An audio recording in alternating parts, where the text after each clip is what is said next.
Okay, my name is Peter and I'm from the planet of WoW. From the constellation of... Core! In the star system of...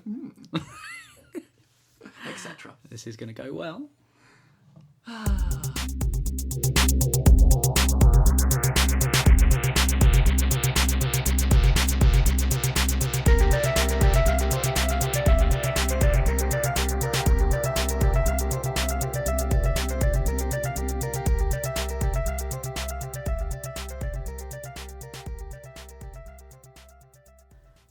Hi, this is Mark, and welcome to episode 10. Yes, we made it to double figures of Nerdology. And my special guest for this episode... As in special? in every way... Every last way. ...is Peter Webber. Hello. Welcome, Peter. Hello, Mark, and hello, strange people listening to this who I'll never ever meet. Hi. I've known Peter for quite a few years. He's... How would you describe yourself, Peter? Male, 6 foot... 8 descendant. A mystery wrapped in an enigma. Wrapped in a I don't know, a cloud of a fog of confusion. That'll be me. The thing we have in common is that we're both quite nerdy and obsessive. I think we're rampantly nerdy. Yeah. Oh, rampant. Yes. I think we're rampantly nerdy. Let's be proud of it. We're nerds. Yes. We're fools. The programme's called Nerdology, so they probably get a bit of a hint from that. Yeah. Goes with the territory. So we figured we'd talk about sort of the obsessive side of being a nerd and the kind of stuff we're into and the terrible psychology of it all. Yes. Where did we go wrong, Mark? I don't know. I mean, as an example, this month it's taken me ages to kind of catch up with it, so I'm already kind of behind the curve because everyone's now raving about Series 3. But I've been watching Series 2 of The Walking Dead, which... I recorded, it aired on Channel 5 because we don't have Sky. I think it's back in June or July. And it's just kind of sat on our hard drive, taking up space. And eventually I just kind of decided it's probably a good idea to start shifting some stuff off. So I sat down and watched a couple of episodes. Didn't really grab me straight away. But then after a few more, I just got really hooked on it and ended up having this massive session of just sitting and watching... like half a dozen episodes all in one go. So much that you feel like you're there, basically. Pretty much. Kind of pretty much. Yeah.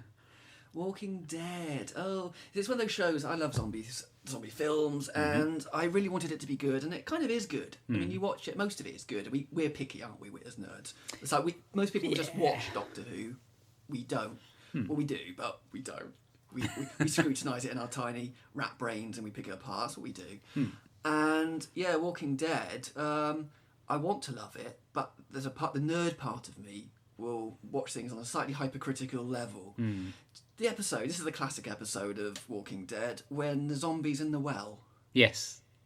Did you think, what were your thoughts about that episode, that bit, the zombie in the well? I felt slightly sorry for the Asian guy, because he just got volunteered to go down there and try and hoik him out.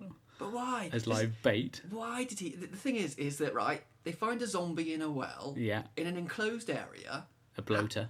How it got there, we don't know, because... He fell through the rotten wood on top, didn't he? Did he? Yeah. That wasn't explained. No, I mean, actually, how did he get down the well in the first... How did he get to the well? He was just wandering around, wasn't he? Well, that doesn't make sense. It's an enclosed area, they got sheep fences and stuff. And it didn't stop that guy getting killed at the end of the series, did it? What guy? Dale. Oh, yeah. The old in the most unbelievable way. Suddenly the zombie, right, rears up from nowhere.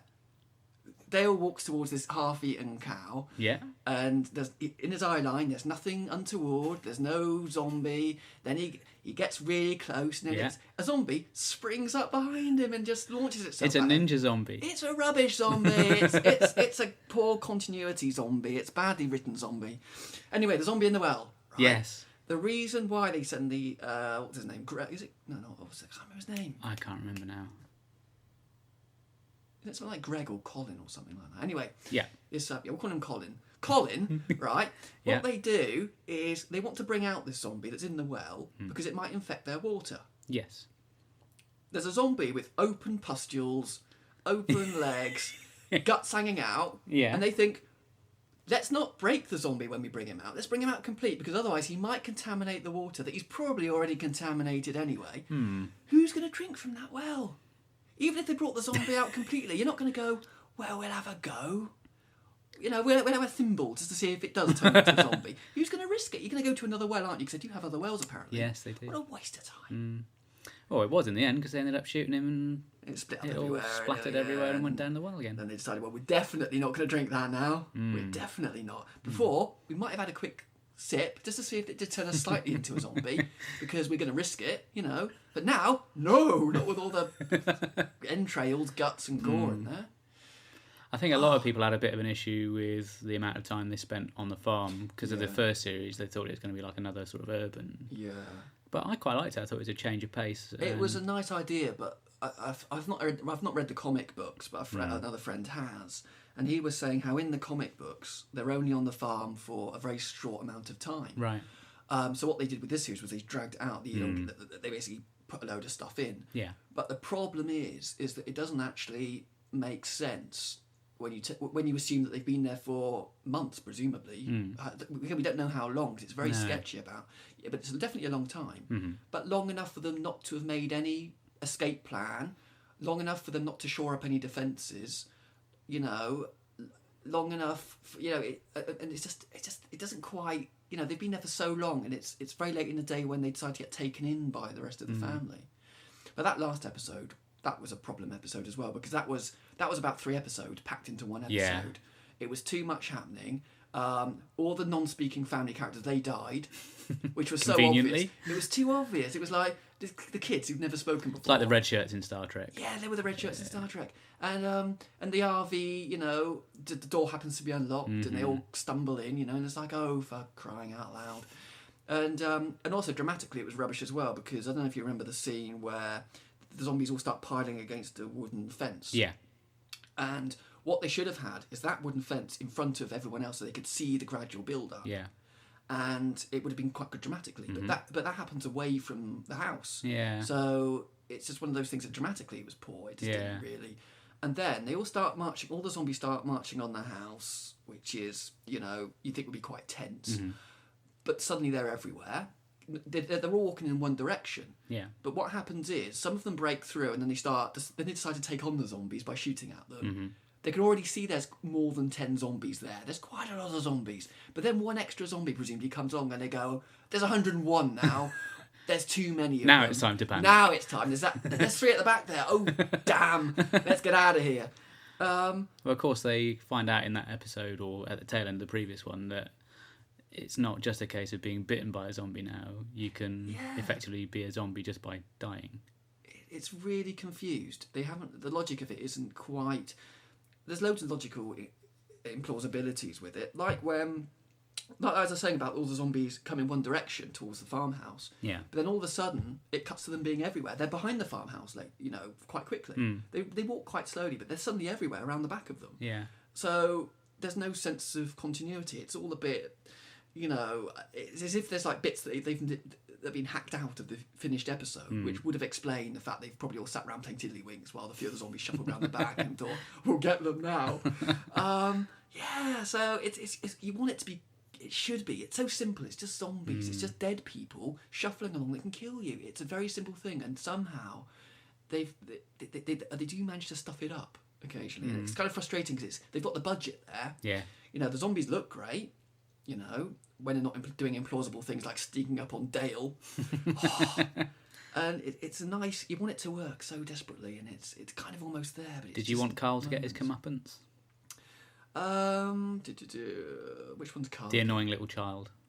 Oh, I hated him. Yeah. Kid actor. I think that's the idea, though, isn't it? I don't know. That'd be Carl. Yeah, but you're supposed to like these kids. You're supposed to care when something happens to them. And to be honest, you know, I would have picked him up, thrown him into a nest of zombies. I would have done that. You know, technically that's abuse, but it's post-apocalyptic. You can do anything. You know, you can kill your friends. You can do that in a post-apocalyptic thing. You know, it's all bets are off. Do what you like. You know, when I was younger, I used to dream of the Earth being invaded by aliens. But I think the older you become, you kind of veer towards more a zombie apocalypse. Well, it's your own mortality sort of sinking in, isn't it? Yeah, I think so. And I think when you're a kid, it's aliens. When you're older, it's zombies. That probably says a lot about me. So are you looking forward to Series 3? Yes and no. I mean, what's happened with this series is it mirrors what happened with Survivors, the 70s BBC show, the Terry Nation thing, where the first series was them all on the road and it was all a bit gritty and a bit harsh. Everyone got very excited. And then in the second series, they all decamped effectively to a farm because all these survivors banded together as a community and they examined really what it's like to live together and to try to relearn all these forgotten skills. And that's effectively what Walking Dead done in the second series. Yeah. And so there's definitely parallels with Survivors there. And I really enjoy that element of it because I think that's what would naturally happen. Yeah. You can run for a while, but there comes a point when you'll think, I'm knackered. I want to put down some roots. I want my own bed. Yeah. That's kind of how people function. And You can't carry on roaming forever. No. At some point, you're going to try and, if there's enough of you, pick up a lump of wood and go, we're going to stay and fight. And that's what happens. And so there is a naturalism to Walking Dead, even though I kind of think it would be nice if they'd rewritten all the scripts entirely. I still think the general thrust of it being on a farm, I don't have an issue with that. No. It's just the way it's the way it's cat-handedly handled. The pacing of the series as a whole. Yeah, and the way they discuss things. It's like towards the end of the season, they talk about, or they start to broach the subject of living together and existing in the same house. Presumably that would have taken into account as well, sort of keeping watch, which is what they do. They start to keep watch on the water towers and stuff, which they never really did before. Because they were stuck on this little hill or something, weren't they, away from... You've got the girl with the sniper rifle who does a great job of killing off the zombies, and all she does is shoot one of her fellow human survivors. Yeah, that was... Bless her. Bless her. But also the other thing with Walking Dead, with the farm, is that you don't get an idea of sort of where things are.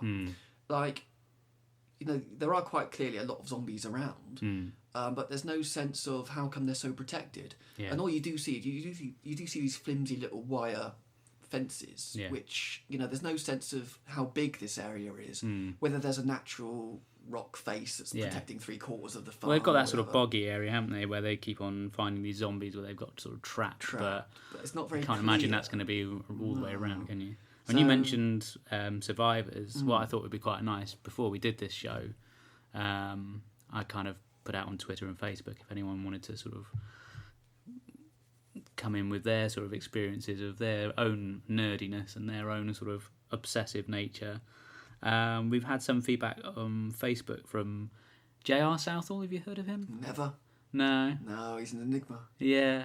Not even know who he is anyway to be an enigma, but yes. Yeah, he's written, and he says that by nerdy, I take it you mean obsessive and compulsive. Well, yes.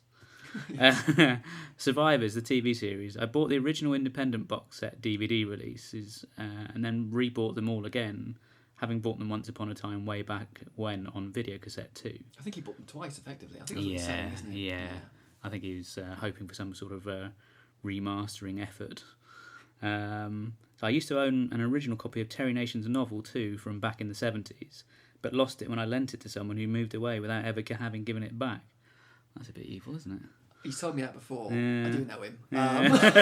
And you can tell that cuts deep, doesn't it? It does, doesn't it? He says, I subsequently discovered to my horror how much the book was changing hands for on eBay, but fortunately, when the TV series was revived, in brackets, rather badly, but I have the DVDs too, the book was reissued and I picked up a copy immediately. Prices then came down on eBay and I spent another tenner buying a second copy of the 70s version of the book. See, That's obsessive. I once lent someone an X-Files book, one of those novels that came out. Oh, yeah. And never got it back, and I didn't give a shit. Maybe that says more about X-Files than it does about Survivors. Possibly. Yeah, life's too short, I don't care. I mean, JR is quite an obsessive chap. He's the only person I know who's actually sat down and watched... what's the episode that from Series 7 of Doctor Who? John Pertwee's first series, just come out on DVD now. Oh, blimey. Ambassadors of Death. Yes. He's actually sat down with a stopwatch and timed how much of it was in colour and how much of it was in black and white, because he wanted to know the percentage. He's done that. He has done that, yeah. He's done that. Yeah. Wow, He makes us look like amateurs, really. Yeah, I'm a child. I'm a child in the world of fandom. So, yeah, I mean, they did revive it, and I wanted it to be good, but I don't think it really lived up to the original. We're talking about Survivors, aren't we? Yeah. It's well, for a start, back in the day, 70s television, and this is where Walking Dead perhaps might have benefited if it was made years ago, was that there's more screen time. Things went on for years, you know. Yeah. Things went on a lot longer. There was more chance. If there was a rubbish episode, you'd forgive it because it's like, well, there'll be another one on that's probably going to be, you know. And also as well, every episode back in the day seemed to be of Survivors or Blake 7 or whatever, seemed to have a different tone to it because they had different production crews on these things. So there's a sense of variety, not just in the story, but in how it's made, and guest stars and all this kind of stuff. Well, their one big mistake was not having Talfrin Thomas in the remake. See, I think he's overrated. Right, get out. I've never been a fan of Talfrin Thomas. It's just, What? He's bloody ugly. He is. That's part of the appeal. And he's so generic, and he always looks very sweaty and horrible. And you know, I don't know. I've never been a Talfrin Thomas fan. I know some people. Peter, you let me down. He's not Cyril Shaps. Well, who is? Cyril Shaps. Oh yeah. You walked into that one. But yeah. So yeah, Walking Dead. Very much enjoying it. Yeah. But the reason why I don't like it, or I'm critical of it, I should say, isn't what it's trying to do, but how it does it. Really, it's more to do with the execution more than anything else. So, do you watch much American TV, or you? No, because they last for too long. I haven't got the commitment. It's like a commitment. It's like a relationship. You have to sort of. It's not just. You can't just watch the pilot. No, you can't go out on that first date. You've got to carry on going back and sort of paying attention late into the small hours and listening to what it has to say. Did you watch the last series of Torchwood? I haven't watched. I've watched so little of Torchwood. Oh, you had a lucky escape, my friend. The only one I watched the first 4 episodes when it started up to. I loved Cyberwoman, whatever it was called. Oh yeah, that was fun because it was fun because it was stupid. Yeah, you know, it wasn't pretentious. It wasn't trying to be adult. No, it was, but it went so far. It went round in a big circle and then became stupid. Well, I had a quite attractive lady in a fairly revealing outfit with handlebars on her head, which I thought was to hold on to. Yeah, well, yeah. So, I'm going to get slapped by my wife in a minute. But yeah, I did watch Children of Earth. I really liked Children of Earth. Really liked it. And the weakest bit was the Torchwood bits. Yeah. It was, as a drama in its own right, if you took away the Torchwood bits, yeah, it would have been the best drama of the last But Miracle Day was just painful. I mean, it sums up what you were saying about American TV. It was 10 episodes, and they could have easily done it in 5, and it just stretched it out, and it was just, hard going. I sat through every single episode because I wanted it to be good, but it just... Well, the thing is that TV series nowadays use emotional content as padding, which you never really used to get. Survivors is a good example. Yes, it was, you had relationships, but what they would often do is pad it out with plot. Yeah, and so you'd have 2 separate subplots going off. Yeah, you'd have subplots. There was time for that, and they weren't necessarily connected. It wasn't done in a very technical. This must mean something in the context of that. They adhere to formula in quite the way that television does now. Nowadays, they've got to have balances of everything to try to appeal to as many people as possible. So you've got to have a demographic. We've got to say, we must appeal to women, so we're going to have loads of so it's television by committee. Yeah, and it's kind of patronising because what it tries to do is say that, well, kids must like that kind of thing, so we're going to have that kind of thing. They like references to boy bands, so we're gonna if you're a white middle-aged woman, you can only like this type of program. Or, you know. I mean, the classic example. I watched the Eccleston ones fairly recently and got as far as episode 3 or something like that. And there's one moment where Rose says, "Oh, I saw that on a program. I saw that on Newsround Extra." This is Doctor Who. This is Doctor Who now. We will dance around a lot on verbal hot coals, but yeah. Rose goes, "I saw that on Newsround Extra," which is a real. It's like a dad at a party getting down with the kids and saying, "Oh, I've heard that, but Mr. Buster Rhymes or whatever it is," and doing the hand gesture. Yeah. It's a bit like that, and the way that Rose says Newsround Extra, most kids would just say Newsround. Yeah. But the fact it's Newsround Extra, it's an adult trying to aim it at the kids and to try and make a kid goes, "I know what Newsround Extra is. That's speaking to me." And I think it's patronising because what that's doing is it's sort of saying, we're going to aim it at kids and we're gonna make sure that we do these things to make it child friendly. Whereas, when I was a kid, I watched things like Doctor Who because they weren't aiming at me; they were aiming it for this nebulous group of people who happen to like escapist television of that kind. Yeah.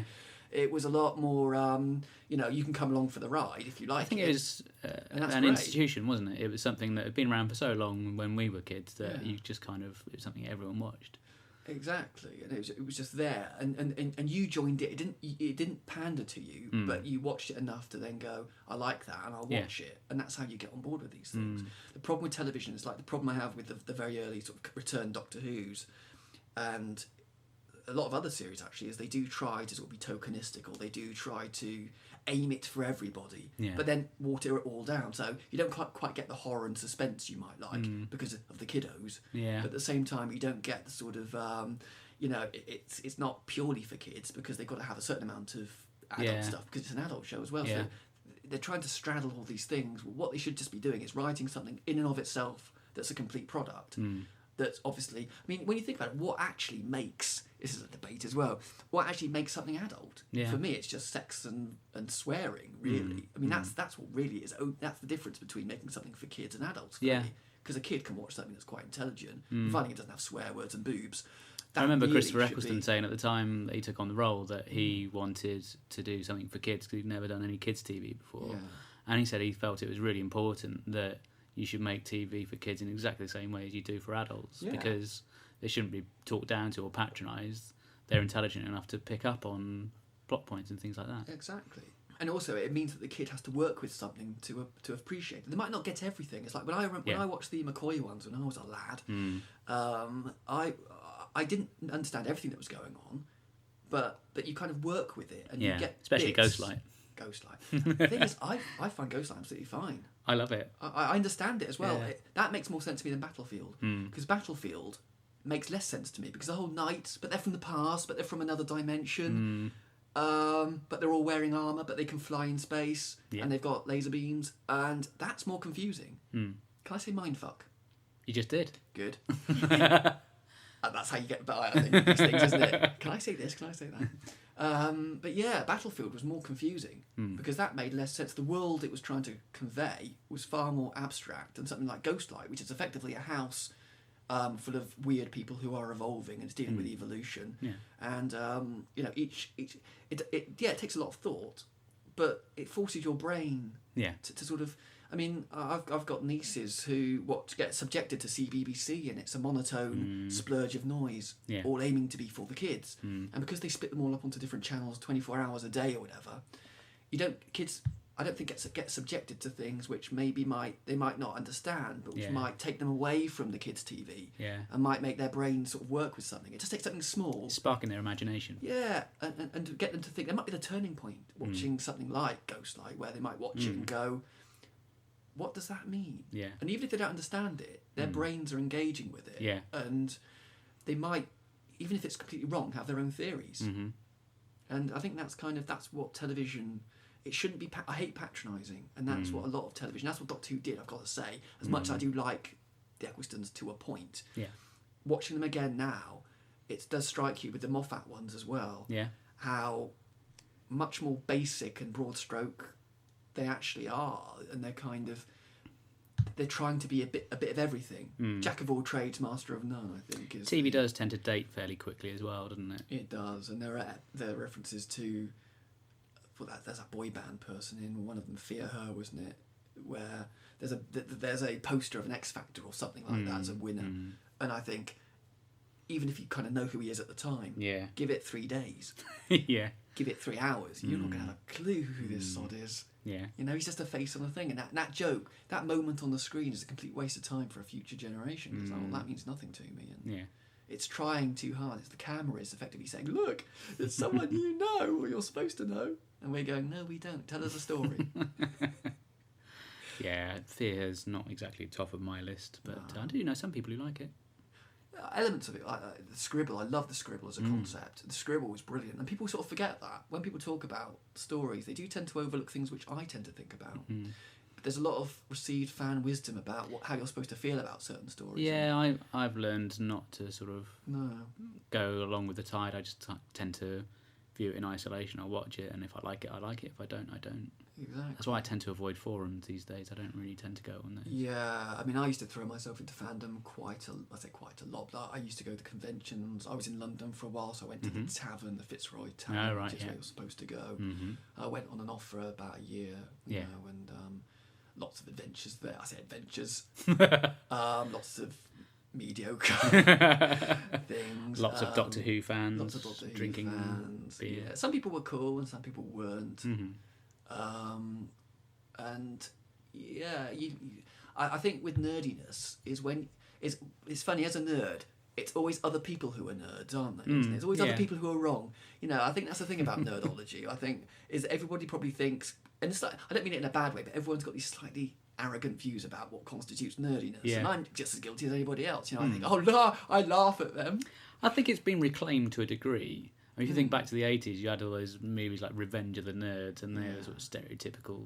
Well, the thing is we're all nerds now. Yeah. Computers have made us all nerds. I mean, the internet, when that's sort of started, that was the preserve of the nerd. Yeah. That was, you know, computers were. Now everyone's into computers. Yeah. Everyone's got computers. You know, everyone's got internet in their kettles now. You know, they can plug their door wedges into the internet, and you know they can connect to all the other door wedge users in the country, and they can have door wedge forums and sessions, and they can talk to each other and stuff, and meet each other, you know, if they want to, if they're feeling brave, and don't put up pictures of door wedges that aren't even theirs. I do feel like we strayed somewhat off onto a slightly different tangent. But now we're all nerds. We're all nerds. There's no such thing as. I mean, the thing is that nerds are people. Yeah. I think that's the thing which I think over time we've all come to appreciate. I mean, when Doctor Who came back, there was a big ploy to try and make out that, you know, it's not just for sad people, honest. But actually, Doctor Who was always for family people. The ratings were always sort of, it was a family show. Yeah. And it was only really just sort of press. I think the press responsible for sort of shorthanding people who watched it. And, yeah, there were people who were unwashed and bespectacled and grubby. But they're the people who go out to conventions usually, and you know that sort of physical presence. It's a bit like when to give a sort of broader example is when old people going about the youth of today, and aren't they all drunken bastards and going by what we see in the clubs. But then if you think about any town or city, you can't feasibly fit all the people who can go to clubs in those buildings. So there's lots of people you don't know about at home watching TV and reading books and doing wholesome things. Yes. You know, but we have this perception of young people being all yobbos and stuff, in the same way that we all think Doctor Who fans are all whatever, and football fans are all hooligans. But you know, it's not. There's a very small minority who just let the side down. Getting back to some feedback, Sean Homrig, he's a legend. Is he? He is. He's awesome. Wow. Do you love him? I do actually. Yeah. That's nice. Yeah. Do you share door wedge stories? Yeah, we do actually. That's nice. Yeah. That's cute. For those not in the know, Sean co-hosts a show, or two shows actually. He does one called The TARDIS Tavern, which is great fun. He does that with a guy called Steve. Kind of X-rated, so you know if you're upset by swearing, you're probably turned off by now. But but it's a great show. Obviously, it's Doctor Who based, and the other one he does is the Doctor Who Book Club podcast with Eric Stadnick, who's been on the show a couple of times, and he's given a little bit of feedback. So I mentioned that I've been watching Walking Dead. Walking Dead. Yeah, that's the one. That's why I'm here.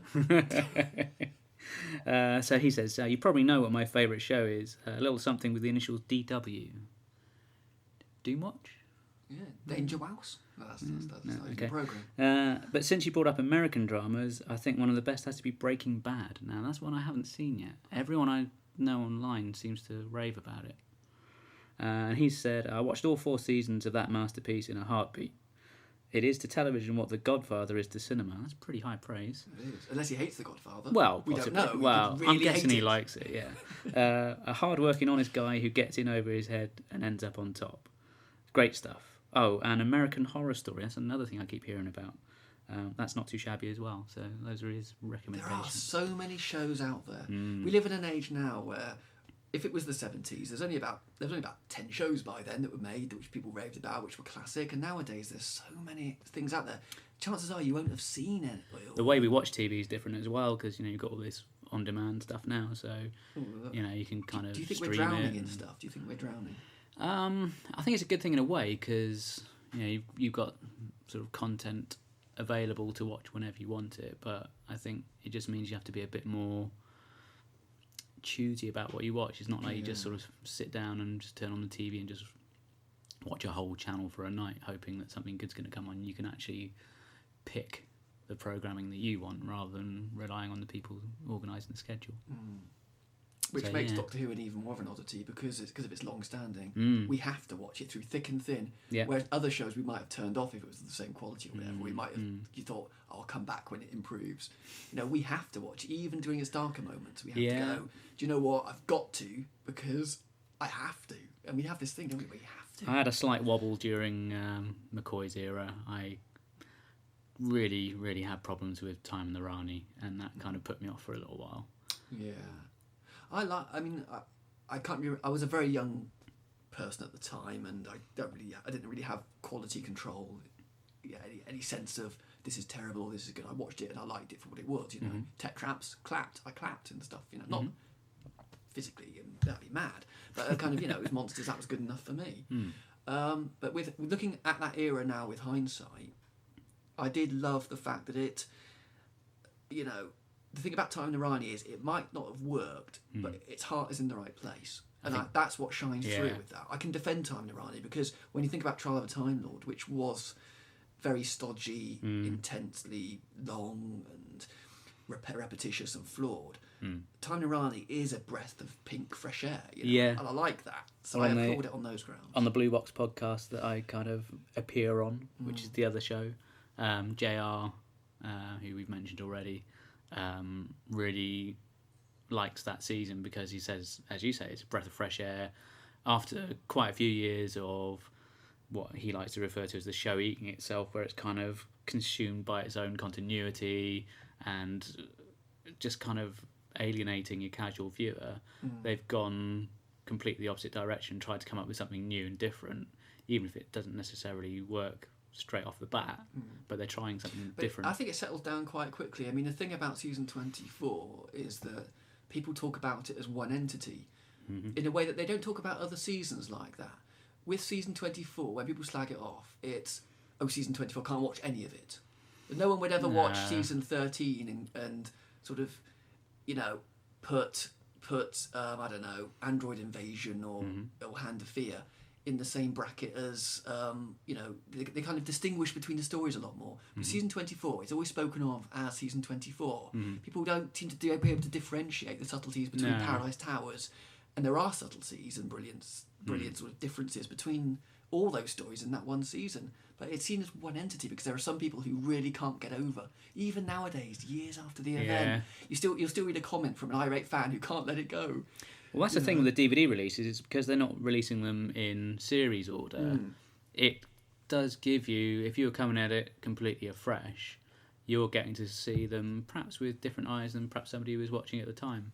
And you can judge each story on its merits rather than, as you say, lumping it into a season. And people do with season, as I say, in a way that people don't really tend to do with a lot of other sort of seasons before that.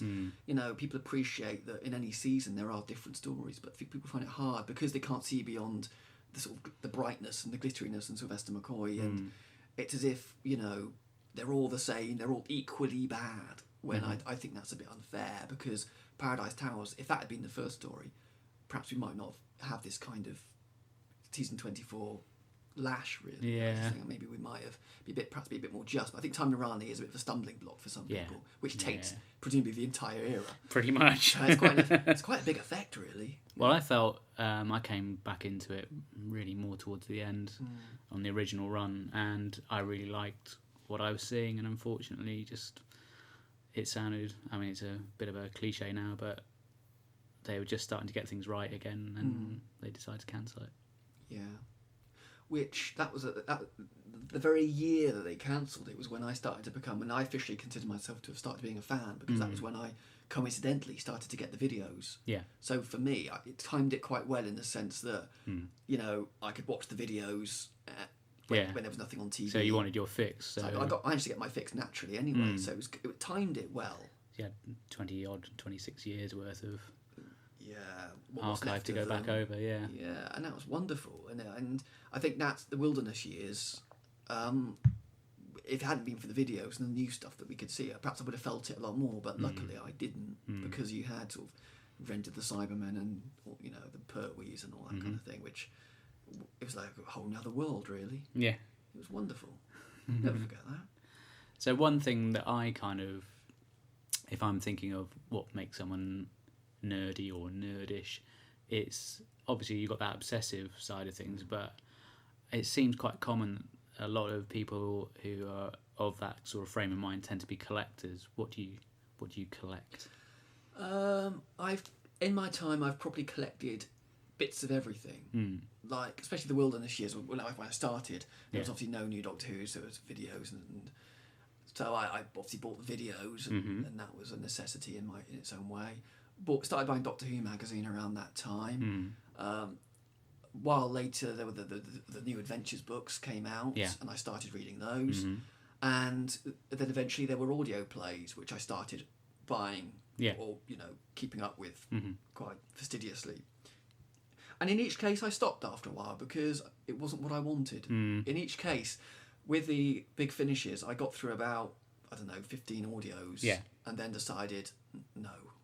I just reached that point where I enjoyed some of them on certain levels, but it's something I wasn't really happy with them as a form, and they weren't what I wanted, so I stopped them. Same with the books as well. The books were novelty, they were distraction, they were fun in their own way, and compared to other TV tie-ins, the books were good. But eventually, after reading 20 books or whatever, then thought, no.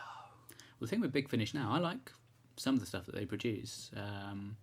There's just such a huge variety now. You've got all these different ranges. This is the problem. There's no way you could keep up with it. Well, we'll talk about being drowned in culture, and what we were saying about the American TV series. There's just too much stuff out there, and we shouldn't really be moaning, should we? Because for a long time we didn't have any Doctor Who. So, but if everything was to continue at the rate it is now, a child born 20 years from now will have so much stuff.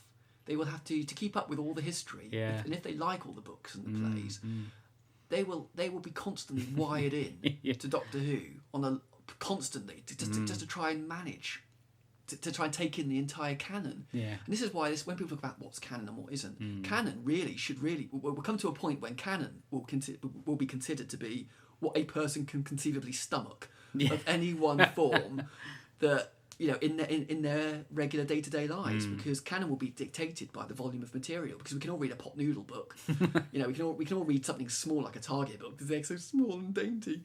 But if it was just the Target books, it would have been fine. But there's just too many. There's too many plays. It's like 160, 170 big finishes at the time of recording. And that's a lot. And also it's a financial outlay as well. I mean, this is the thing as well, is when you've got books that are between £5 and £10 a throw. Well, some of the Virgin novels now, because they're out of print, particularly ones towards the end of the run, because they only made them in relatively low numbers, they are going for a song on eBay. Absolutely. And the sad thing is I wonder how many of them are properly read and not bought as merely as investments. Which is the sad thing as well, is that would be a shame. It doesn't matter what's inside the book, it's the fact that it's long barrow or something like that, and therefore I can command 3 times the price I paid for it. I must confess, as you may notice looking around my living room, which you dear listener can't see, but I did go a bit crazy on the old Doctor Who figures when they first started I went there out. as well. Again, it's a bit like everything else, I dabbled with it and got so far, but then reached critical mass. And I thought, well, what am I doing? I've got enough figures. I collected up to. I mean, it helped because the figures started becoming rubbish with the Leela figure. There were different sculptors and different manufacturers coming on to help produce these things, and that enabled me to reach that point where I could go, no, it's a natural point to stop, and that was quite convenient, really. And I think the Perry figure was the last one I bought, the Perry and Sil figure. And they were good, and I can stop now quite happy, really. I stopped a couple of years ago just because I've only got a finite amount of space in my living room, and as much as I love them, I don't really want to be tripping over the things. And They're fun to collect, but when how many do you need to get? This is the question. I think the thing is as well, it's almost like kind of trying to make up for when you're a kid. You would have absolutely killed to have had these really cool little figures, and they obviously didn't do them at the time, or if they did, they weren't very good. Shoddy. Yeah. Whereas now you can get these really cool little figures, so it's kind of like reclaiming that part of your childhood that you might have missed out on, possibly. But I think there is initially, and also the fact they just look good as models, essentially. They just look good for what they are. Yeah. But I think there comes a point with a lot of things where you perhaps wake up one day and go and just question it. And I think that's what I've done with a lot of things, really. And over the years, because I'm aware that potentially you can drown in it, and you can buy so much stuff, and you're never going to properly enjoy it because there's just so much of it. Yeah. And you've got to be selective. And what's happened with me now is I buy the DVDs when they come out, and but really I don't really buy anything anymore. I don't really go to conventions or anything like that anymore like I used to. It's like I get bored of things, or I realise that I've had my fill. It's done what it's set out to do. I've had my read of the books. Yeah. They've tickled my sort of fan whack side of me who wants to read about what happened to Morbius afterwards or whatever. Yeah. And so it's a fleeting thing. It's a very fleeting. Yeah, it's fleeting. And it's also self-awareness, I think, of just what these things are, and there's a conveyor belt thing to them as well, which I think you become aware of as well. Because the more stuff you buy, I think you start to be aware that they are done as part of a system that is, I know it sounds a bit cynical, but designed to make money. You are paying Mark Strickson's laundry bills. You are paying for sculptors who sculpt things. You're paying for their tuition fees for their kids. And there is a sense of them cutting corners and making more money by putting these elaborate sets together that don't make I quite any like Mark sense. Strickson, so I'm quite happy to I just picked the name at random. Sorry, Mark Strickson, if you're listening to this, but you're not really, are you? No, very unlikely. Very unlikely. I think that sparked off the action figures has got to be Star Wars, really. I mean, that for me as a kid, that was one of the things that you were desperate to have. And funny enough, we've got a bit more feedback here. John Hood, who's a fellow Exeter resident. Star Wars was the first film he ever saw, and that inspired him to pursue a career in the media industry. So he said, shortly after seeing Star Wars, I bought an Hitachi portable tape recorder as a Christmas gift from my mum and dad. So that obviously started his interest in recording and that side of things. And he actually got to work with Garrick Hagan, who played Biggs in Star Wars, and you were pointing out earlier that he's actually been in a few Doctor Who's. Yeah, he was Kai in The Mutants, and he was in A Town Called Mercy the other day, the other week, as a faceless character. I don't know his name, never will. Yeah, so that was in a Radio 4 play, which also starred Christopher Lee. So that obviously sparked his imagination, and that kind of got him to where he was, which is quite interesting. And apparently his aunt bought him an R2-D2 figure in Exeter's Pram and Toy Shop. Do you remember that? It's going back a bit. I bought an R2-D2 in there once as well. Took it to school and lost it. I threw it up in a tree. No. We used to stand underneath the big oak tree and spin them up in the air. Right. And one day I threw, it was like C-3PO, I threw him up in the air. It never came down. It's a sad, sad story. It's a very sad story. Well, apparently John's got hundreds of figures, so he might be able to sort you out. Do you know what? I don't care anymore. This is the thing as well about what was I going to say? You made a point earlier on about something, and I completely forgot. About what Doctor Who does. There are different types of nerds and different types of fans, and I think there are fans who obviously listen to these things and get wrapped up in the continuity of it, the story, and there are fans who treat it as a bit of entertainment that kind of spurs them perhaps. They step away from it and can see it from a different angle and use it to further their own creative enterprises. And for me, that's what I love about Doctor Who, is that a lot of people in the industry really, were inspired by it. I think a lot of Doctor Who fans are quite creative people. Yeah, you get that impression from sort of chatting to people online. Certainly, and because it is, and also it teaches you about a bit of everything. I mean, because Doctor Who is a television show that's exhaustively researched. We know every aspect of it. We know about how TV studios were run. Yeah. Obviously not how we know more about them now, what with the recent Jimmy Savile thing. But back then, we kind of knew about, sort of, in a very technical sense, about how TV studios functioned and CSO and how things were recorded. So we had, then it bleeds into an interest in archive television, cult television. It's a stepping stone. Yeah. And it informs really so much because it covers from the 60s to now. There's so much television styles, varieties. There's different references, different types of aspects to every production. Yeah. And you can't help but learn stuff that perhaps you might not have had previously any knowledge of, and you get exposed to so much. Some of it's crap, but some of it's quite interesting.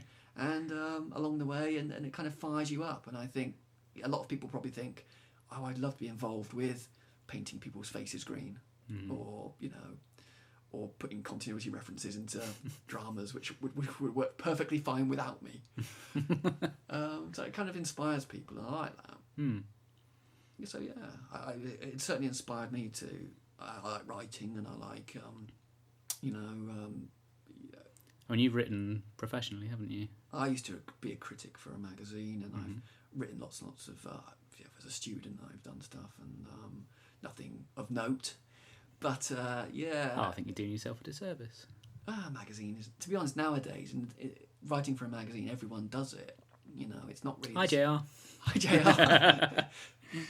Yeah, but perhaps 20 years ago, if you wrote for a magazine, it's a bit like it was a special thing, perhaps. But nowadays, sort of in the last 10 years, it's lost a lot of it. It's because everyone's a critic now. Everyone can blog. Oh, the rise of the blog. I mean, that's. And those podcasts, they're everywhere. I know, they're really annoying, aren't they? God, people ship podcasts out, 10 to the dozen. Who do these people think they are? People go into the bathroom in the morning and do their teeth, and when they walk out, they say to the missus, "Oh, I just did a podcast in there as well," and is that what the smell is? I've left the window open. Left the window open. People do podcasts, in their sleep nowadays, and everyone's a critic, so there's nothing special about it nowadays. That Carl again. What was I going to say? Yeah, that's it. Anyway, yes. So the most nerdy thing I've done, and what I've done in the past sort of year, I suppose, is finishing off a project I started that decade ago, which was to do recons of Doctor Who stories. Now this is uber nerd territory. This is super. This is the most nerdy thing. As much as I've been defending myself as someone who doesn't buy anything with the logo stamped on it, I decided to make my own stuff with the logo what it's stamped all about. on it. This is what it's. This is the money. Yeah, this is me coming out and saying, yeah, I've sat down with the soundtracks, the BBC Radio Collection soundtracks, a whole bunch of telesnaps, Windows Media thingamy-bob doodah. Just off the top of your head, how many hours do you think you spent doing these recons? I could have had so many proper relationships with women, children. I could have started circuses.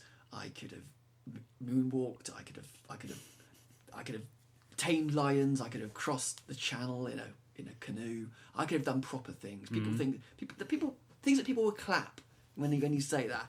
You say you've done a recon and people look at you. Well, not that I've ever told anybody because I'm aware, very self-aware about how this might sound. But it's doing a recon is seriously. Even when I was doing it, I knew it was sad. It was pitiful. I hated every second of it because it's such a labour-intensive process. You sit down with a load of pictures, you try and sequence them, you crossfade, you jump cut, you perhaps even tweak the image, move it across to give it some sort of life. So do you actually like the end result? I mean, you must do, otherwise you I wouldn't love the spend end all this... result, but getting there, it's a bit like, it's a bit like doing something long. It's a bit like doing the washing up. You'd love to have clean dishes, but standing at the sink isn't something you want to do. And So obviously, coming at it from a recon point of view, what do you think of the animations that they're producing? I love them, but that still didn't stop me from in this batch doing. I did all the ones basically about 10 years ago. I did a load of recons, and I stopped doing them because I hated doing it. Yeah. So I only did half of them, and then very recently, Lightweight. Yeah, I know, I'm a lightweight. And this time round, I thought I'm just going to finish them off because I did want to have proper DVD. Because as you know, I don't know if anybody knows, but recons tend to be 10th generation VHS bootlegs. Yeah, pretty poor quality. Yeah, very poor quality. And I wanted to have DVD or as good a quality as possible, so I thought I'd do my own. Yeah. Therefore, it's one of those, if you want a job done properly, do it yourself. And I did it myself, and I spent... Each episode, there's about 70 to 72 episodes. I can never remember the figure. And each one probably took me about 5 hours to do. Wow. And that doesn't take into account going back and revisiting, to tweaking them, because you watch bits of them again and think, that could flow a bit better. That could flow a bit better, and it really sort of. I wanted to do it as well because it opens your mind as to how other people have done recons. And you get an appreciation of what is missing. Because not every scene is covered in a recon. Mm-hmm. Every episode, there's usually one scene or one half of the scene for which no visual record exists. Mm-hmm. So you have to. What I did in my case was I faded to black. Yeah. A lot of other fans will try to put another head in. They'll have another character. Yeah. Another screenshot, in an attempt to try and keep the narrative, the visual flow going. Yeah. Whereas I wanted something authentic. Mm. I haven't bothered with having credits with Faceless One's episode 2 on it, as a proper credit sequence, because life's too short. I'm not going to sit there and recreate the end credits using the right font. Well, that sounds like a very slapdash approach. No, I wanted to do an authentic version, which was just the soundtrack from the BBC, which is narrated, so I didn't mind the narration, with the pictures that cover the scenes involved. Yeah. I cut between the images for each scene, try and give it some sort of flow, try and make it fit logically to tell the story. And if there's a visual moment which isn't conveyed and which lasts for a while, I simply don't show it. Yeah. So then you know what's missing from a story as well, which is quite interesting as well. Yeah. Because I did the Marco Polo ones recently, which I really was a highlight of it, because as recons go, that's a very because they haven't been made available. The telesnaps on the BBC website which is where I got the telesnaps from originally. Managed to find He's Hook or By Crook, and it was lovely to do. And then I went onto YouTube or something just to see if someone else had done a Marco Polo recon, and somebody had. Oh, right. And then I watched that's right, the very last scene of episode 7. There's a slight montage bit where, with Marco Polo, and this is something which is very nerdy, there are more telesnaps for each episode of Marco Polo than for your average Doctor Who episode. Right. For your average Doctor Who episode, there's about 60 pictures that exist. With Marco Polo, it's about 70. So you get an extra 10 images per episode. And in the very last bit of the very last episode, there's too many images. And occasionally you get this, where you've got too many images and you're spoiled. And it's like, I preferred having one image for the entire scene. Right. I knew where I stood. But when you've got a lot of images, you have to be really canny. You have to think, I've got to fade, I've got to time it right. You want to be able to savour each image, but you can't, because cut. You've got to use them all in the space of 30 seconds. And that's annoying. Now, if you had the time and the resources of someone like Ian Levine, could you see yourself animating them rather than doing recons? I would love to animate them, but I still think the recons have a place because they are the authentic version. I love the animations. Yeah. I still will buy the animations. I get really excited about the animations. Yeah. But seeing the actual telesnap itself, this is the nerd in me going, the nerd in me goes, that's real. Right. Yeah. That's what was on the screen at the time. And my imagination can fill in the gaps. Yeah. I can imagine them moving or talking within the confines of what I'm seeing. Yeah. That's good enough for me. The animations are good, but this year it didn't stop me from doing the Ice Warriors, Underwater Menace and Moonbase, and all the ones that potentially might get animated. Yeah. I still wanted to have those authentic versions just so I can please the fanboy in me who can go, I can watch the original, and episode 1 of Underwater Menace, the recon of that is pretty effective, I think, and it's really quite nice, and watching that opening scene where there's a lot of images, it flows quite well, and I'm watching it. I'm not really, but I am. And I spent a long time over these things. I hated the process. I was aware it was very fanish. Yeah. But I really wanted them. And I think they're very effective. And I think we're very lucky. It still blows me away that we have all the soundtracks. Yeah. And apart from 6 Hartnell stories, 5 Hartnell stories and 1 Troughton, we've got telesnaps for every episode practically. And I think that's brilliant. Yeah. There is, if you go back to the Avengers or other shows where things are missing, they are missing. And I just think it's incredible what we've got. There's a recon of the very first story from the Avengers on the DVD, and they do their best with it, but it's in fact, if I remember rightly, they've got the first reel, so there's 3 reels for the story, so they've got the first reel, so you get to see the actual episode, and then it kind of just... The Andromeda release as well, the Aether Andromeda. I think is out of the 6 episodes. I think it is 5 of them are telestab recons, and I think it works brilliantly. I was because I'm so used to seeing bootlegs of things and poor quality things. That for me was great. So when you're doing those, does that appeal to your creative side Yeah. It's a challenge because you are thinking, I can do this, I can bloody well do this, and you kind of delude yourself into thinking that what you're doing is good, but then it is good because it's what I want. I mean, there are recons available, and there are so many now thanks to YouTube. Do you find yourself wearing sort of like army fatigues like Dougie Camfield when you're doing your editing? Or? Yeah, I promote myself with each release to spur me on. Okay, yeah. So by the end of it, I was, what's the highest rank? I don't even, the Queen. By the end of it, I was the Queen. I started off as a private and then promoted myself with every recon.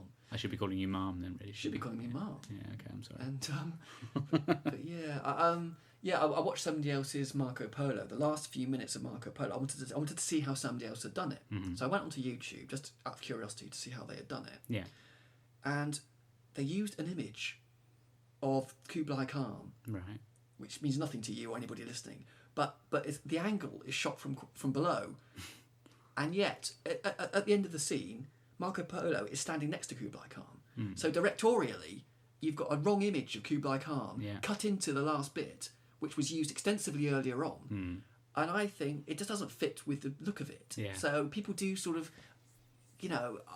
I watch other people's recons now, and I can go, well, that image, you've used that image in the wrong context. You're just trying to fill a gap. You're trying to fill a gap, and it jumps out at you. And I think that's it's distracting when you know that it's an image from earlier on. So I do try and keep it as authentic as possible. So mine are kind of purists, a purist nerd recon. And I did them all, basically.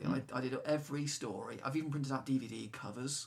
I brought a copy of one for you so you can see what it's what very I've been impressive. getting up to, and it looks quite nice on the shelf, and that appeals to the nerd in me. Yeah. As someone who doesn't collect everything with the logo stamped on it, I like to think that what I do have is very sort of selective and appeals to me. Yeah. I filtered out all the rubbish, all the ice makers, the TARDIS ice makers, and the Tegan bum bags, and and the Adric socks, and the Vervoid hearths. I just made that one up. Because I saw a hearth, you see, I did that. I saw a hearth in Mark's room, and I applied the word vervoid with it, and that's how my brain works. But yeah, I sort of try and to sort of filter away all the sort of stuff which I know is just fluff. It's not going to make any. I've got the DVDs, I've got a handful of books, I've got a few other bits and bobs, I've got a few figures, and I've got a Cyberman helmet. The voice changer in it and everything. Which I love. That is probably the most. I say tat, it's not tat, it's brilliant. The Cyberman helmet is one of those unsung pieces of merchandise, which at the time when I bought it, I said to you, and I said to other people, including JR, you've got to see one of these things in real life, you will be blown away, and you were all of you, to a man, ambivalent. You were all kind of, well, none of you could see what I was getting at, and I never brought it, I didn't show you face to face, I should have brought it in and put it on my head. We obviously didn't have your around. sense of wonder. The Cyberman helmet, people who have one will know what I'm talking about. When you hold it in your hands, it's by good, the handles. By the handles, and look at it, and you feel it, you weigh it up, and it's, Yeah. it's a chunky piece of kit. Yeah. It's wonderful. It's wonderful. 100% steel. It's not steel. No. Again, this is, if you bought one, you'd know what they were really made of. Okay. There's no real human head inside either. No. They don't go that far.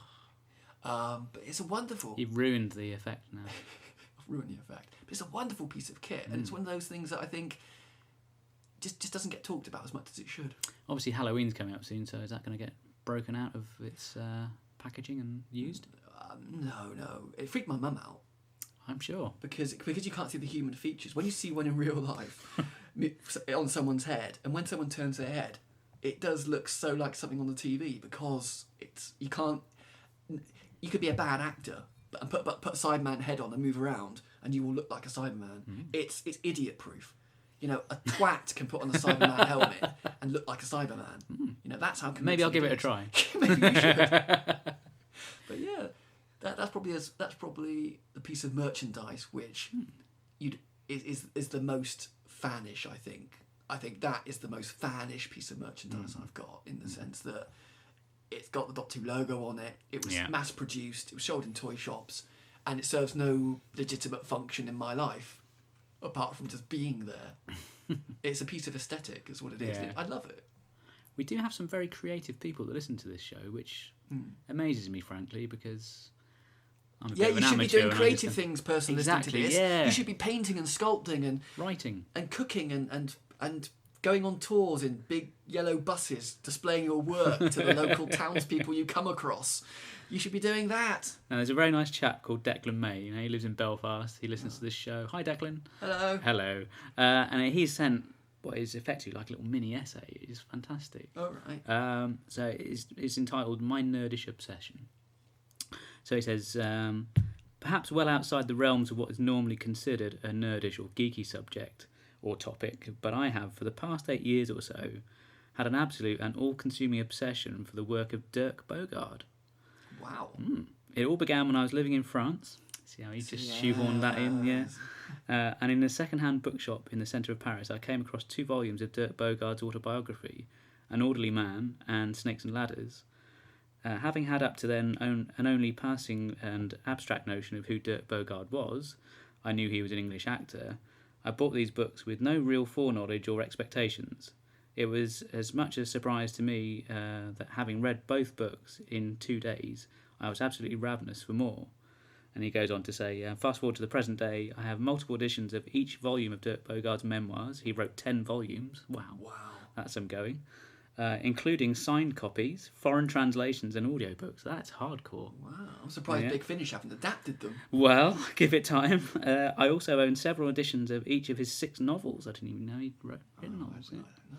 I have on VHS and DVD copies of most of the films he appeared in, about 60 of them. Collected old 1950s and 1960s film magazines featuring him. Have various versions on vinyl and tape and CD of the album he recorded. Actual original film scripts he worked on, letters and postcards he wrote, movie posters, critical studies, radio and TV interviews. Absolutely no idea why I'm so intrigued by Dirk Bogarde, except for the fact that he seems to me to sum up the idea of the Renaissance man and the old-fashioned English gentleman. His vast body of work in film, essay and literature means that there's a massive archive of material. And to be perfectly honest, I absolutely adore going through it all and enjoy the thrill of finding new stuff.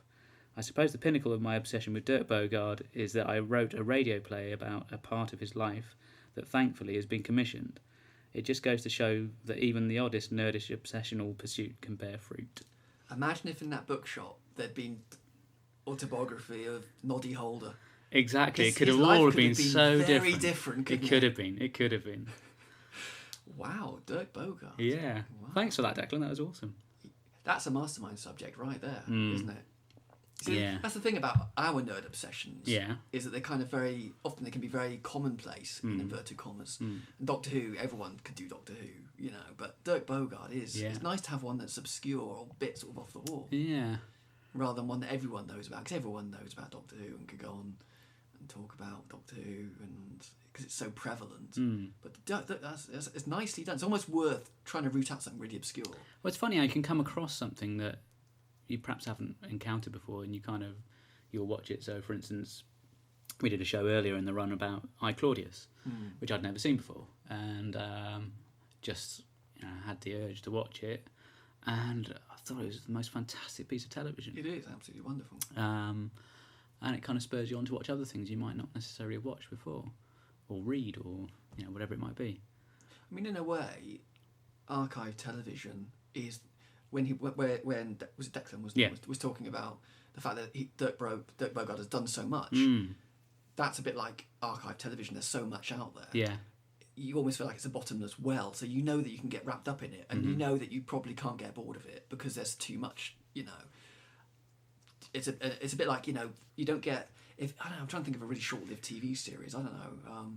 Something like Fawlty Towers or something. Fawlty Towers. If you were a fan of Fawlty Towers and really obsessive about it, there's not that much stuff out there. No.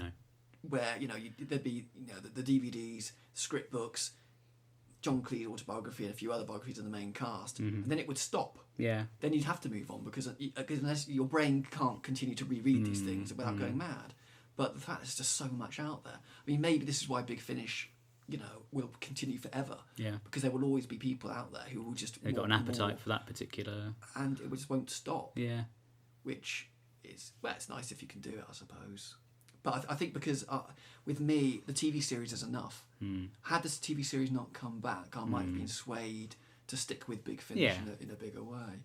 But funny enough, I actually listened to BBC 4 Extra showing. Yeah, they occasionally have those. Occasionally, and Yeah. I've started to listen to Cobwebs. Yeah, Peter Davison one. And I listened to it. It's the first Big Finish I've heard properly in a good few years now. Yeah. And listened to the first episode of that, and it kind of encapsulated why I like Big Finish and why I don't. Okay. Because on the downside, get the downside out of the way first. It ends like the Space Museum, the first cliffhanger. They find themselves dead, possibly past or future, in a room, you know. And I instantly thought, it's just basically Space Museum meets Terminus. That's what it felt like as a tone as well. But what I liked was they also started using the credits for the right Doctor. Yes, didn't they? that's right. They didn't used to do that. No. That threw me. I started listening to it, and when you hear the Peter Davison credits, that makes you go, ooh. It kind of does add a bit of authenticity to it. Yeah. And you can fool yourself into thinking that it's the same people. But Mark Strickson has got a slightly Australian accent. Yeah. Peter Davison's voice has got a bit more gravelly. Yeah. Janet Fielding hasn't got the Australian accent in quite the same way, so they've kind of switched. That's an odd thing going on right there. Nissa sounds the same. Yeah. Because Nissa's character was quite dull and tedious anyway. No reflection on Sarah Sutton, who's lovely. No. But Nissa is a very dull character, and as she's become older, it hasn't really changed the kind of dull, monotone, drab voice that she has. It kind of it fits. I think she's been given a bit more to do in the Big Finish shows. They've had to. That's that self-awareness. That's that modern touch of we've got to make these relevant to a new Nissa-loving audience. You know, we've got to make Nissa relevant somehow. But she will never be relevant. She will always be locked in the sort of 1980s, early 1980s time warp. I mean, when I listen to them, you do listen to them as something like, I don't know, Fort to Doomsday, or you kind of picture the visuals in a kind of grey cardboard background, bright studio light. Well, if you actually go to the Big Finish webpage, and I think they do it on the back of the CD covers as well, they actually tell you where in the continuity this story appears. It will say this is between this story and this story. And so, I worked it out. I didn't even have to look. I worked it out pretty quickly. It's between Terminus and Enlightenment, and the clues were there for me to pick up, and I solved it. But yeah, Cobwebs. It's listening to these things, which I used to listen to, but the thing is the thing about Big Finish is that I listen to a lot of radio dramas, and they tend to be written with a bit more. I don't want to sort of mean this in a bad way, but the people who write Big Finishes write primarily for Doctor Who rather than radio. Yeah. They're not. They're trying to replicate 80s TV. 80s TV, but they don't have the skill of a radio writer because they're book writers, novel writers, fanzine writers. They aren't predominantly radio writers, and they don't seem to have. Sometimes they can be very clunky because characters will say they'll describe things in a really obvious way, and that's sort of Basil exposition. That's the one, and that is very noticeable. And it's a shame really that perhaps they can't write it first as a radio play, which is Doctor Who related, and still keep it as authentic as possible, but not try and crowbar in these very sort of dodgy. Look, it's got 8 legs and loads of fangs and 2 giant red eyes atop some beats, some stems. That's what they do, and you can hear the clunk of the script as it tries to wedge those things in, and it makes you shiver and go. Ugh. Now you listen to Radio 4 Extra. I do. So I'm guessing we were talking earlier. You and I are big fans of Just a Minute. Just a Minute, absolutely wonderful show. British institution. Anyone overseas perhaps who hasn't heard it. If you go onto iPlayer, I think I'm right in saying iPlayer is region locked for TV, but I think you can access all the radio programmes wherever you are, and it's a great show. I know there are ways and means. Yes, there are naughty ways of doing it. Yes, we don't endorse those. No, we of don't course. endorse them. But then, if you're desperate and want to show allegiance to a great radio institution, which you wouldn't be able to pay for anyway, legitimately, so you're not going to lose out on any money. So no, you can listen to those shows through the iPlayer without having to do anything naughty. But yeah, it's a great show. It's a great show, and I suggested maybe that we do just a minute one day, get a load of us together, and it would mean Mark would have to put in a lot of thought and effort into. Yeah, that never happens. That this is kind of relaxed. We're chatting. Well, I'm doing a lot of talking because I'm just bursting with a load of crap tonight. I had another one, you see, so I've got to get it all out now. Yeah, I had to do a radio show a while ago, and somebody decided it would be a good idea to spring a Doctor Who quiz on me, and it didn't go very well. I sounded like a complete numpty. Were you revealed to be the hollow? Exactly. Yeah, the facade dropped away. But yeah, Just a Minute is a fantastic programme. Yeah. Describe it to anyone who hasn't heard it. Yeah, it's a show which is very rare with a lot of radio. It's not scripted. A lot of radio is sort of heavily scripted, because obviously they have to pay attention to the medium, and it's very orchestrated. It's very because most speech radio is done through the BBC. It's all very mannered, very controlled. But Just a Minute is a free-falling show. Been going for years. Kenneth Williams. 1967, I think it started. 1967. Kenneth Williams joined after about a year and kicked some life into the show, and it was just a show where people just let off and talked for a minute without repetition, deviation or hesitation, and about any subject under the sun in the most wittiest, interesting, desperate way possible. And they have some great people on that show. They actually listened to the pilot. They had that on 4 Extra the other day. Yeah. So I listened to that, which was quite fun. But yeah, I mean, you got people like Sigmund Freud. Yeah. No, not Sigmund Freud. What am I talking about? Clement Freud. It's not that old. Well, there's a bit of a Freudian slip there, wasn't there? It writes itself. Yeah.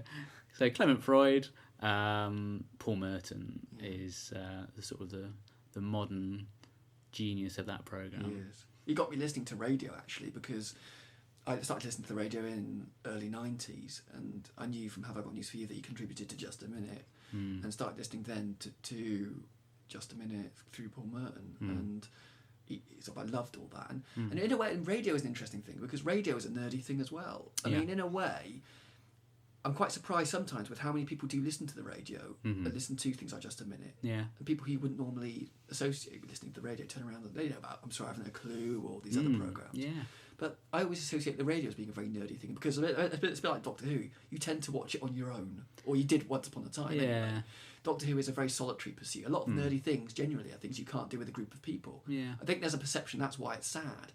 But with radio, really you have to listen to it by yourself, or with headphones on, or in a darkened room. You can't listen to it with a group of people sitting around listening to the radio. It doesn't happen. No. So automatically, I always associate radio with it being nerdy, and it isn't really. At least I don't think it is, but it is in a curious way. It's very odd. I'm not quite sure how nerdy radio is nowadays. But it is, and I think in a way the Big Finish plays. I do wonder how many people are like. We'd love to know their sales figures, because I'm just curious to know how often people do listen to them, and what kind of community there is, because there's always pockets of people who subscribe to these things and really love. I think that's one thing about Doctor Who fandom. It's so diverse. I mean, you've got people who are into, you talked about conventions. You've got people who are into cosplay, so they like the whole sort of creative designing of costumes and all that kind of stuff. You've got people who do sort of fanfic and that sort of element of it. You've got Deviant Art, which is a webpage where people can show off their creative talent at drawing and that kind of stuff. And there's a huge vast array of different strands of fandom. Yeah, and I think this is what separates us from Star Trek fans, because Star Trek fans I've known down the years tend to be very into it's the world of Star Trek itself that fascinates them. They all talk about Federations like it's real. I think with Doctor Who, because it's a bit cuddly and a bit stupid, and it's got a lot of variety, and because the continuity is all over the place, and everyone's got their own idea of what is, Star Trek has that as well. Like Star Trek fans hate William Shatner and that era, whereas the rest of the population like it because it's fun and colourful and stupid. And I think with Doctor Who is because it's so vast, so many people, because it is a family show, and it's kind of was successful from the beginning, unlike Star Trek. And it had we say fan base, really we mean audience. It's audience of members of the public. It wasn't pigeonholed. It was for everyone. And I think with Doctor Who as well, having its archive wiped, so we have to listen to audio. Yeah. What's left of these stories and telesnaps and because the way the BBC works in terms of releasing merchandise, releasing videos, we're sort of approaching the end of the DVD range. Yeah. other series will release them all on box sets quickly, chuck them out, make their money, and leave. That's what they do. Yeah. With Doctor Who, we're quite in the fortunate position of having so much stuff that's been laboured over by a lot of dedicated fans.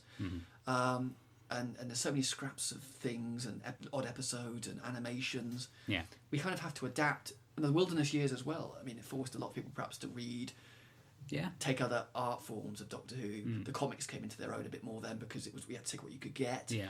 So we're quite a diverse bunch because we've had to survive. I think the other thing that's different as well between Doctor Who and Star Trek, somebody raised this on the Blue Box podcast, the other one we do, because they had to come up with this idea for regeneration, because Hartnell couldn't continue. You've got this continuity right the way through, whereas with Star Trek they've had to sort of reboot it each time. So you've got the Next Generation, or you've got Deep Space Nine, or you've got whatever it might be. So I don't know, it feels more connected, whereas these just feel like different versions of the same show almost. And this is why the Wilderness Years and the Paul McGann movie is so contentious, because it is a very thin tendon, if that's the right word, linking. I mean, they go out their way to try and shove in as much sort of continuity as they can into the TV movie, but I'm not sure that really works in its favour. No. I mean, I think it's the thing what I was saying about, because there's so much Doctor Who nowadays, and because everyone has their own ideas, but primarily because there is so much out there, you have to pick and choose what you consider to be of worth to you. Yeah. And I think the TV movie, I can sit back and go, I don't need it in my life particularly. I'll have it on the shelf because it's an interest as a talking point. Yeah. I don't lump it in with. It's a curiosity. Yeah, and I don't regard it as part of the classic run. It's not part of the new run. It's a TV movie. It's called the TV movie. It's, to me, I put it up there with the Dalek films, the 60s Peter Cushing. I really Dalek like Paul films. McGann, and I would like to think he might get an appearance in the 50th anniversary. We don't know. I don't see why not. Why not? Have you noticed his hair's getting longer? Oh, really? Yeah. See, that's how much of a nerd you are. You're paying attention to the hair length of previous actors. On the off chance they might come back. They might do. You never know. You never know. But yeah, again, the 50th anniversary is an interesting thing because recently there's been a lot of anniversaries. I think Top of the Pops celebrated its 50th, or it's going to celebrate its 50th next year. It probably won't now. But there are lots of other shows. Star Trek is 45 recently, or 46, wasn't it? James Bond, that's the other one I was trying to think of. I was scraping around for. And there's a few other shows as well, a few other things at centenaries. And all this kind of Coronation stuff. Street. Coronation Street. Street. Years and ago. Emmerdale's 40 with 40th as well, I think it is. We're getting to the stage now where shows are getting old in a big way. Like we're going to start talking in decades about shows soon. And that's a weird thing. But oddly, I don't care about the 50th particularly. I don't care what they do for the 50th because there's such a body of work that is. I mean, some fans really do care about this 50th, like it's the most important thing in the world. I don't care. They could really stuff it up, like they did with the Five Doctors. Discuss. I like the Five Doctors. Oh, that's a conversation for another day. I could talk for an hour about the Five Doctors. But it's almost like I don't really mind because, as you say, Doctor Who is connected, but it's so different as well because it spans so many eras and it's such a unique product that really it's a bit like when fans complain about the current series of Doctor Who. Yeah. It almost doesn't matter. Yeah, because there's going to be a different. There'll be another one version along of it, in a minute, yeah. and it'll probably be better than the next one will probably be better than what you have now, and you'll be grateful. I mean, I wasn't a big fan of the Rusty Davies era, but I gritted my teeth. I enjoyed bits of it I could, and then when Moffat poor came thing. along, I soldiered on, and but then at the same time, I'm not one of these people who then thinks that Moffat is a god. Everything he does is perfect because clearly, there are flaws with Hera as well. I take it for what it is, which is a television show. Are you listening to me, person listening to this? It's just a television show made on a conveyor belt system by lots of people who are in television, and some of them have got hearts and care, and some of them don't. I don't know if you can hear in the background, they're just readying Peter's special jacket that he has to wear when he has to go back. I can hear the axe being sharpened as well in case I don't want to get to the jacket. It's an interesting approach to it. I think with fandom and my approach to being a nerd is that initially I sort of strayed into. I didn't realise I was a nerd until much later when I started speaking with other nerds and started questioning my own place in this universe. And then over time, I kind of threw away childish things. I realised what I actually like. That I like the episodes themselves. Yeah.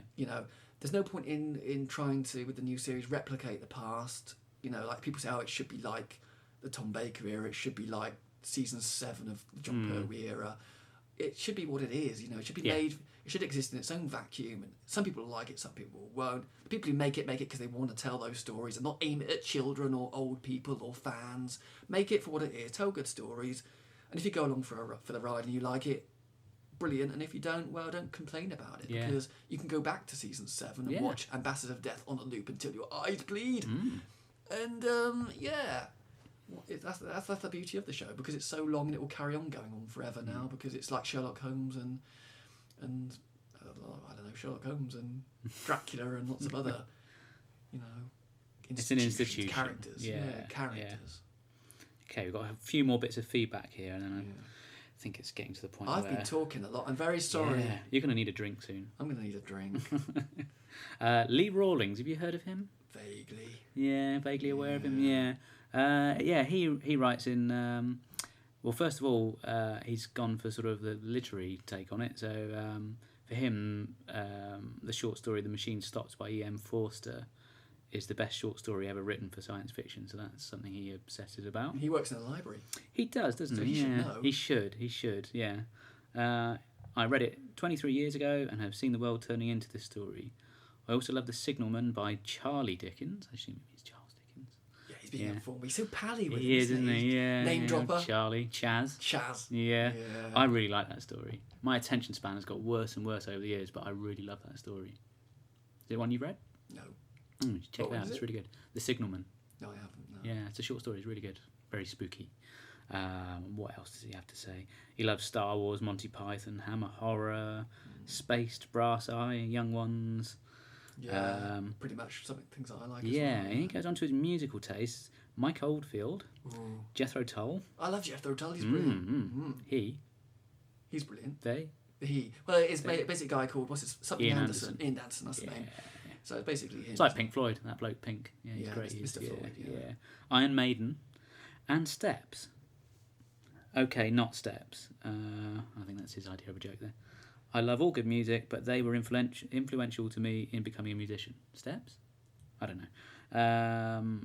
He loves Doom, the video game, because if I mentioned video games, we haven't really talked about that. But I love Doom. It's a great game. It gives me motion sickness, so I could never play it properly. But I like another one of my friends gets that sort of thing with first-person shooters. And it's a shame because I love the idea of just love walking killing around. people. I love murdering people and not getting done for it. Yeah, that's what it was bonus. So yeah, he's quite nerdy about sort of books and music and video games. And he talks about not being able to sleep because his brain was ticking over from playing deathmatch games for hours on end. Right, he's probably going down a slippery slope there. He is a bit. His brain can't get let go. So thanks for that, Lee. I shall probably speak to you. Oh, he loves the clangers as well. Well, who doesn't? Wow, yeah. It's all in the script writing in that show. I think so. It's all in the script writing. Yeah. And then there was just one last little bit of feedback from, I saved the best to last because he's my favourite, it's Eric Stadnick. He says, my obsessions? Probably Jane Austen, Sondheim musicals, something you're already into there, Peter? Yeah. Good choice. Oh, Amy's chipped in at last. Yeah, there we go. Greek tragedy, The Simpsons, good man, and Doctor Who, yes. He's not really a thing person. We're talking about collecting now. So not really, but he's all about knowing way too much about the works of the artist, that sort of thing. Yeah. That's very Eric. Yeah, he's a very clever guy.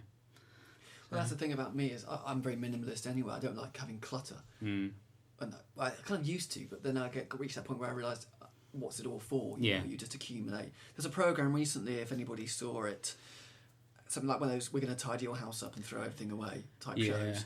And it was one with the Doctor Who fan, and he bought loads. There's one memorable shot where he had 2 or 3 copies of Colony in Space on DVD for no very good reason. Well, it's a classic. I mean, it's a classic. Yeah. It might be in the Ark, but it was one of those. It doesn't matter. But he had multiple copies. Just he bought stuff and kept them in their boxes. Yeah. And it was a death trap. His home and. Again, it's a bit like people who eat a lot and carry on putting on weight and don't realise that they're suddenly the size of a small bus. It's at what point do they go? At what point do you not go? I've got. Well, I'm lucky because I'm incredibly slim. You are. That's the power of we don't audio. We don't call you the imp for nothing. So impish. It's true. When we're doing this, he's dancing around the table, sort of putting words into our mouth, pointing at us, giving us our cues. He's very impish. Oh yes, that's me all over.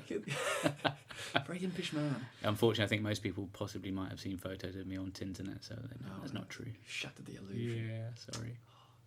So yeah, I'm very minimalist. I don't like having loads of stuff because I'm aware of there's got to serve a purpose, and you can't spend the rest of your life just throwing money at things and then just. I don't like being weighted down by so much. I mean, if I die, I'm just going to leave behind a big clear-up job for some poor bastard.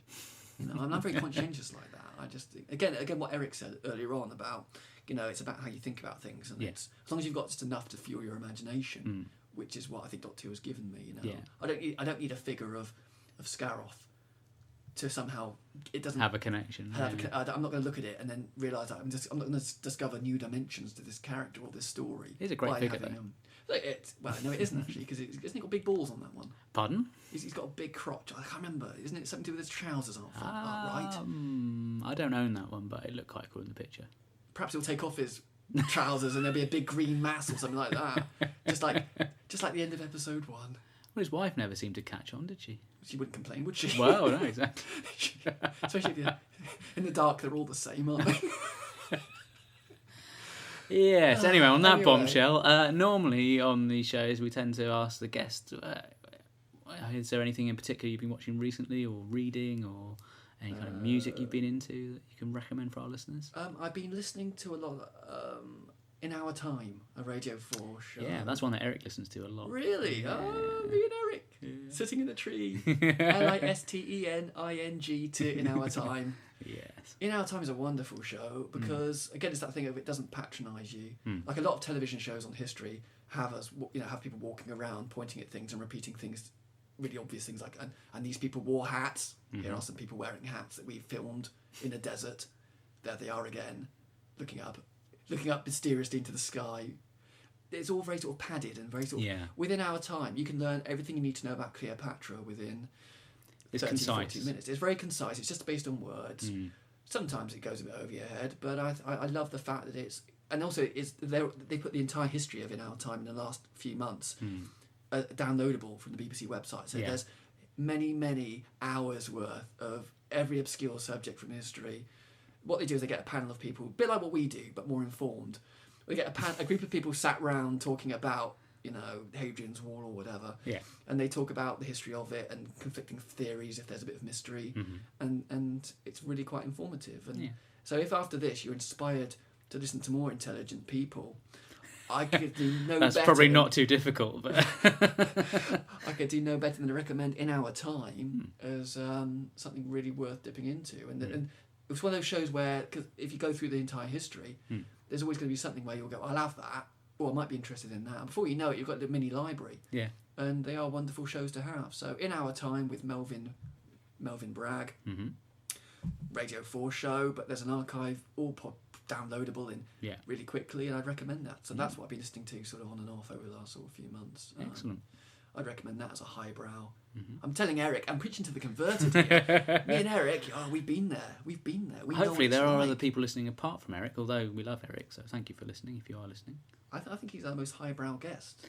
Absolutely. Listener, rather. I'd like to think that maybe... I reckon we should have a show to, what's the most highbrow thing you do? Up the kind of ante on this, I thought you were going to say up the Khyber there for a minute. So you always steer it back to Carry On, don't you? That's what you do. I try and bring up In Our Time, and you go, that's a bit like history, isn't that a bit like Carry On films? Yeah, it's a bit like Carry On films, yeah. It was a very important point in British history they were talking about in that film. They were. Yeah. But with like bum gags and stuff. Yeah, kilts. So we destroyed that element of serious talk. I think it's probably time for us to go now. Yeah, very sorry, I've been talking a lot. This is my first time I've done a podcast. Wherever you're listening to this, I'm glad that I've made your train journey worse than it otherwise would have been. If you were listening to the headphones of a chap next to you blaring out pop music, that might have been more entertaining. But you'll never know, will you? No, you won't. Because you've took a chance on bloody Mark's podcast again. Yeah. This is the 10th one. I'm so sorry. I'm so sorry. So, Thank you, Peter. That's all right. It's been very rich, isn't it? Very dense, isn't it? Oh, yes. God, we've covered a lot. We go off on wild tangents on this programme. Normally, I do talk a lot more bollocks.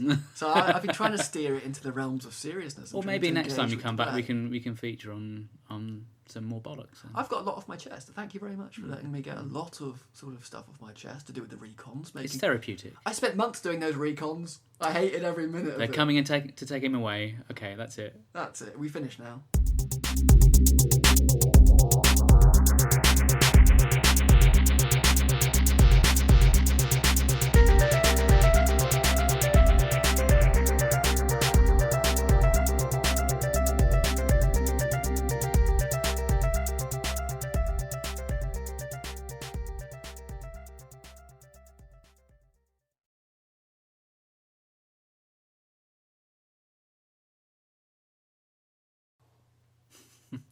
But it's basically lady porn. I don't care what anybody says. Lady porn. There's going to be a whole new section in Waterstones now. Lady porn. There was someone reading it at work. There was someone reading it at work because you look to your right and there's always a woman who just happens to be reading it somewhere, and someone said something and I said she kind of usually reading about cock. And it is. I was just going on off. It's just making jokes about it, and the trick is the fact it's got an unsexy title, and that's how it gets under the radar. That's what makes a book sort of. Yeah. I mean, if it was sort of really obviously erotic, that would be bad. But 50 Shades of Grey doesn't. It's like paint.